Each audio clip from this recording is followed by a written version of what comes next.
one and all. I hope all are having a fabulous day. And to add on, we have a very vibrant personality here with us as our guest speaker. He's a genius who stood second in the civil service exam. He's a prodigy who subconsciously started preparing for civil service exam from class 6. And he became financially independent right from class 9. He did his BSc in Biochemistry from Sri Venkateshwara College, DU, and MBA in Finance from Lal Bahadur Shastri Institute of Management, Delhi.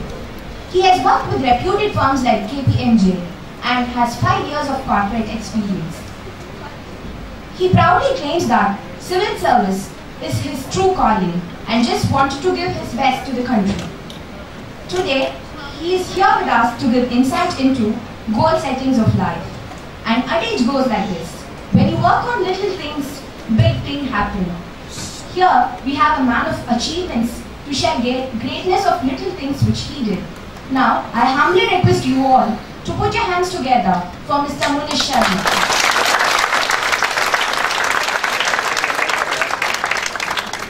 May I now request Ms. Pooja Jaglan to present a bouquet to the chief guest.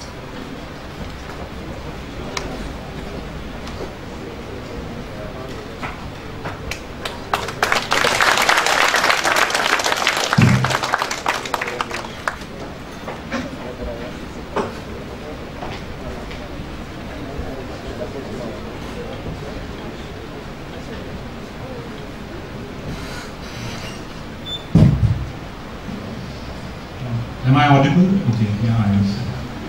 Alright, so it gives me immense pleasure to be sitting adjacent to Professor Pankaj Priya.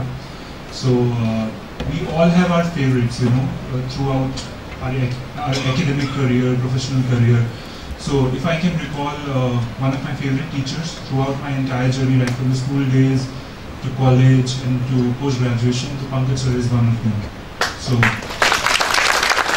those of you who would have interacted, who would be like, who would have had a chance to study under his supervision would know what I'm talking about. So I still remember the first day I had in his class, because we were not as fortunate during our marketing management 1 course. We were taught by some other professor, and we were cramming Kotler day in and day out. So in the second trimester, he came to our class, and out of like 60 students, he chose me, and he asked me to stand up, and was like, "Why are you wearing this shirt, Mr. Sharma?" So I was like, "Okay, why me of all these people? There are other people, other bright people sitting over here. Even those could be asked that question."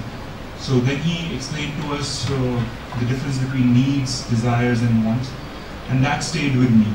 So I was telling this to your director, Rishikesh, a colleague of yours, a classmate of yours.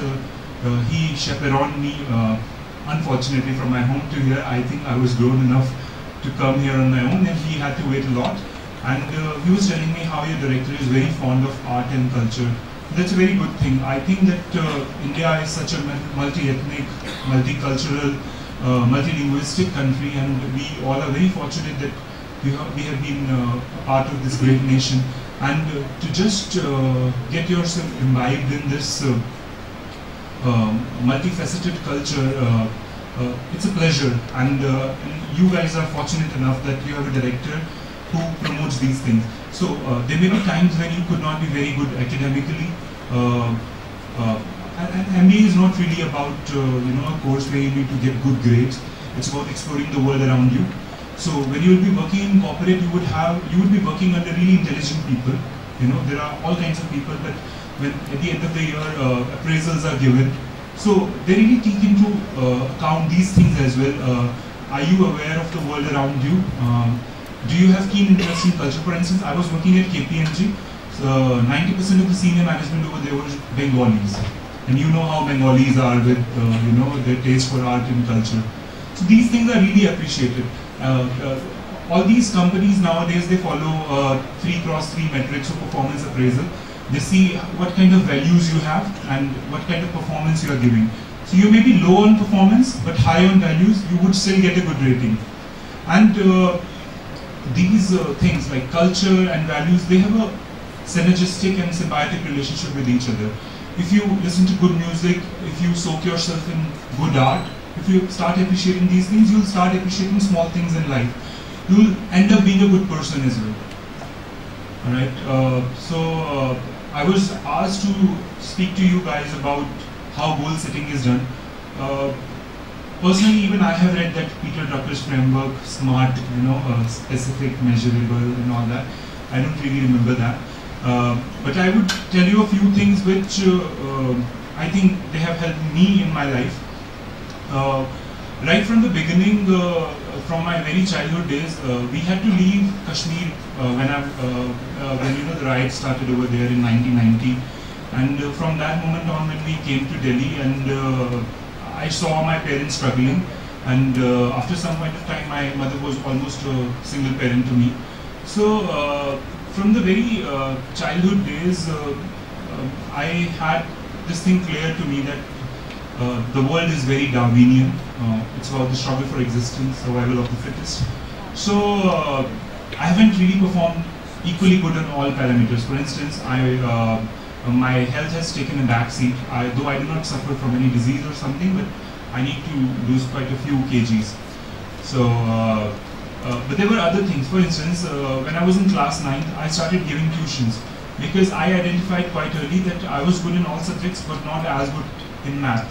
And we had very good teachers teaching us, but sometimes it so happens that irrespective of the externalities, the subject does not appeal to you.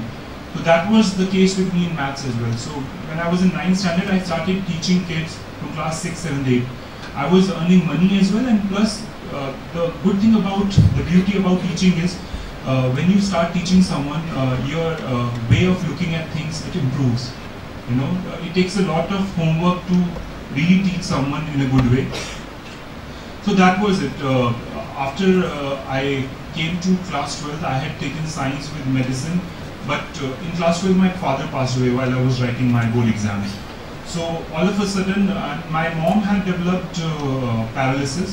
She had a condition called rheumatoid heart disease. One of her valves was leaking and the other was really precarious. So I had to make a choice. If I wanted to, I had got rank 49 in All India PMT, but had I gone for an admission at Maulana Azad Medical College, I would not have continued giving tuitions, right? I was, at that time when I had just finished with my 12th, at that time in 2003, I was earning 15 to 20,000 a month, which was quite a good sum. So I made a choice that I did not want to continue with that. I pursued biochemistry honors instead because molecular biology and genetics, it was also very close to my heart. So even after my graduation, I had a standing offer from Cold Spring Harbor Laboratory, US for PhD. But my mother's condition had worsened. And I had written CAT as well. I got 99.63 percentile in CAT. Still I did not go to any IIM because I knew that the end goal of mine was civil services. And I was equally good in all subjects, so with time the theory of large numbers and the law of averages catches up. You may not crack it in one go, like I did not, but in the second go I did, and did considerably well. So I had made a choice that I had to stay in Delhi. I could not crack FMS exam, it was a separate exam at that time. So I had options of institutes like IMT, it was a residential course, IMI, core in LBSIM. I went to LBSIM because their fee was very nominal at that time, 2.98 lakhs, which was quite manageable through my own as well, and my income had already shot up at that time, and I was earning 40 to 50,000 through tuitions only. I was teaching at institutes like Career Launcher, PT and all. Then I entered the corporate world, and after 2 years of MBA, I started my journey with a company called the Smart Cube. It's a really good place to work at. And once you start earning a lot of money, things become a little woozy for you. It became for me as well. Even I got disillusioned. For me also, the priority became to see the world, and I forgot for some time that my ultimate goal was civil services. But it's said that whatever is your true calling, it chases you infinitely. And it happened with me also. I was always a top performer at my company, always at the best of ratings. But I stopped getting the joy out of working after, after some point of time. I worked for 5 years. When I was at KPMG, then it happened to me that at the end of the day, I was really contributing to a multinational company. I was contributing to their bottom line. I wasn't doing anything for my country. Having said that, even when I'm paying income taxes, I'm contributing something to my country, right? But I wanted to do something more. So that's when I thought that the time was right, and I had to start with my preparations. I wrote my first attempt in 2012, and at that time, the course pattern and the UPSC pattern was slightly different. You had two optionals. The focus was a lot on cramming. Now it has all changed.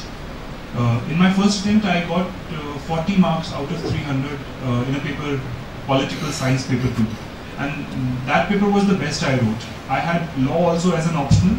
Law is not what I have majored in or I have studied, but I got good marks in law, essay, general studies, everything. I got 40 on 300 in political science too. I was crestfallen. And in interview also I got 135 out of 300. I thought that my interview went quite well because they mostly asked factual questions and I had answered all of them. But the interviews in government sector, especially UPSC, is quite different from your corporate interviews. In corporate interviews, you're supposed to be very smart, go-getter. You are supposed to be cunning as well. They like such people, but not in the government sector. So you really have to have this facade over you. You have to pretend that you are the best person to have ever walked on this earth. You need to be very humble. So I did that in my second attempt. So if you can see the pattern that you can err once, right? But you have that zeal to learn from your mistakes. So in my first round, I figured out that there's a particular way that UPSC functions. People had warned me that you don't have to be very smart when you go there. But I'm a scientist at heart. Until I see something happening, I do not believe it. So in my first attempt also in essay, I had got 113 out of 200, which is considered a good score. Anything above 50% is good. I had chosen topic science and religion. Are they compatible? I was told that you should not go for such kind of vague topics. You're very lucky you have got such marks. You should not use flowery language, but it comes naturally.